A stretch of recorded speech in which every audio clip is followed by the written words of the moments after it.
পরপর 6 তৃণমূল কাউন্সিলরের বাড়িতে হামলা, গুলি চালানোর অভিযোগ ঘিরে উত্তপ্ত বনগাঁ। আক্রান্ত কাউন্সিলরদের অভিযোগে অনাস্থা প্রস্তাবে সই না করায় এভাবে হামলা চালানো হয়েছে। বুধবার রাতে পুরসভার 2, 9, 11, 19 নম্বর ওয়ার্ডের কাউন্সিলরের বাড়িতে দুষ্কৃতীরা তাণ্ডব চালায় বলে অভিযোগ। ভাঙচুরের পাশাপাশি 19 নম্বর ওয়ার্ডের তৃণমূল কাউন্সিলর শর্মিলা দাস বৈরাগী অভিযোগ করেছেন তার বাড়ির সামনে 6 রাউন্ড গুলি চালিয়েছে দুষ্কৃতীরা। বুধবার বনগাঁ পুরসভার পুরপ্রধান গোপাল শেঠের বিরুদ্ধে অনাস্থা প্রস্তাব আনা হয়। সেই অনাস্থা প্রস্তাবে সই করেননি বনগাঁ পুরসভার এই 6 কাউন্সিলর, তাই এই হামলা চালানো হয়েছে বলে অভিযোগ। 2 নম্বর ওয়ার্ডের তৃণমূল কাউন্সিলর শিখা ঘোষের বাড়ির সামনে সিসি ক্যামেরাও ভেঙে দেওয়া হয়েছে। ঘটনার প্রতিবাদে বনগাঁ থানার সামনে রাস্তায় বসে প্রতিবাদে সামিল হয়েছেন তৃণমূলের রাজ্যসভার সাংসদ মমতা বালা ঠাকুর। দুষ্কৃতীদের গ্রেফতারের দাবিতে বনগাঁ থানার সামনে বিক্ষোভ চলেছে। যারা আজকে এই ধরনের কাজ করেছে, মানুষ সন্ত্রাস বনগাঁর বুকে যে মানুষের ভয় ভীতিতে আছে, যে শান্তিপ্রিয় বনগাঁ ছিল, আজকে সেই বনগাঁ অশান্তিতে পরিপূর্ণ হয়ে গেছে।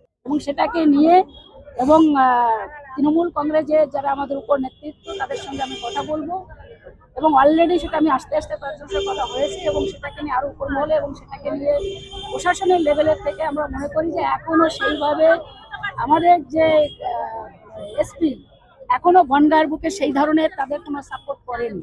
আমি এসপির সঙ্গেও দেখা করে এখানে যাবো, যাতে ইমিডিয়েটলি তাদের অ্যারেস্ট করা হয়। পুলিশের ভূমিকা এখানে একেবারে জিরো, কোনো কিছু নেই। তারা রাত্রের অন্ধকারে যেভাবে আজকে কিভাবে ঢুকলো সন্ত্রাস, আজকে কেন হলো, তারা কিছু জানে না।